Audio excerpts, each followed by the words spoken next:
एक झलक दी थी आपने कि आईटी के लिए आज कल सरप्राइजिंग था वो आईटी के डीप कट्स, टीसीएस, इन्फोसिस, मतलब पिटाई कहीं से हो रही थी तो सबसे ज्यादा ड्रैग वही कर रहा था मार्केट को, तो बैंक फाइनेंशियल ने मदद कर दी।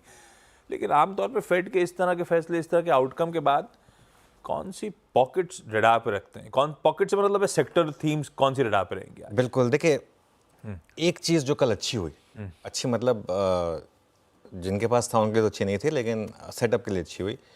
कल आईटी पहले ही गिर गया। एक्सेंचर का बहाना बना लिया हमने, लेकिन आईटी कल पहले ही गिर गया। 3% कल आईटी गिर गया। उस हिसाब से ना नैस्डैक उतना गिरा और ना ही आपके फ्यूचर्स उतना बता रहे हैं कि ये गिरेगा। मेरा ये मानना है कि आज आईटी शेयरों में अच्छी रिकवरी है। एक व्यू मैंने कल भी मेंटेन किया था कि जो आपका पोर्टफोलियो में 25% आईटी होना चाहिए, जो मेरे साल के शुरू से एक व्यू रहा है कि 25% आपके पोर्टफोलियो में आईटी होना चाहिए।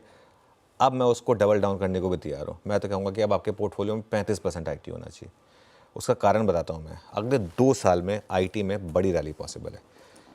2 खबरें हैं, एक तो यूएस में रेट कट और दूसरा जो पावल साहब ने भी खुद कहा कि इकोनॉमी रेजिलिएंट है। अब आप समझिए यूएस आईटी को यही चाहिए, आईटी को बस ये 2 चीज़ें चाहिए। उससे होगा क्या? आईटी की रैली क्यों होती है? आईटी की रैली 2 कारणों से होती है। एक तो ईपीएस अगर बढ़े तो, और ईपीएस कैसे बढ़ेगा? अगर डॉलर रेवेन्यू बढ़े मार्जिन के साथ, और दूसरा वैल्यूएशन।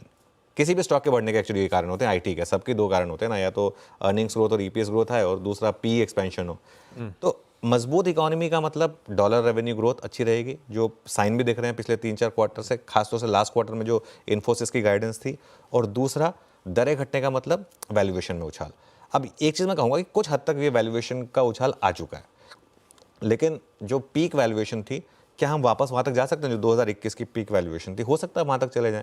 तो इसके लिए यहाँ पर मुझे लग रहा है कि ये एक मूव होगा जो सिर्फ एक फेड के फैसले से आएगा।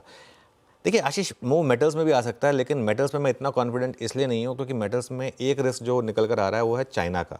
कि चाइना में स्लो डाउन हो रहा है और अगर चाइना में स्लो डाउन आएगा तो बड़ा रिस्क होगा। इसके लिए मैं उसको नहीं ले रहा हूँ, लेकिन आईटी को मैं ले रहा हूँ। दूसरा बड़ा सेक्टर जो हमारी मार्केट में है, एक्चुअली सबसे बड़ा सेक्टर हमारी मार्केट में क्या है? Private sector banks.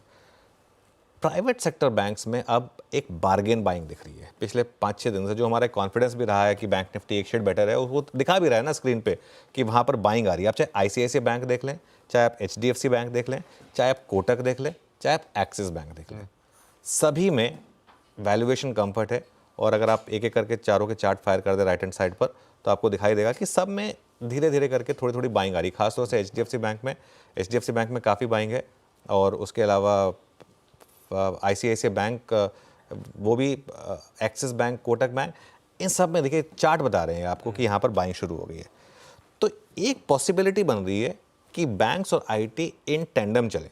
नॉर्मली बहुत कम होता है कि बैंक्स और आईटी टेंडम में चलें, लेकिन एक पॉसिबिलिटी बन रही है कि आपके बैंक्स और आईटी दोनों एक साथ चलें।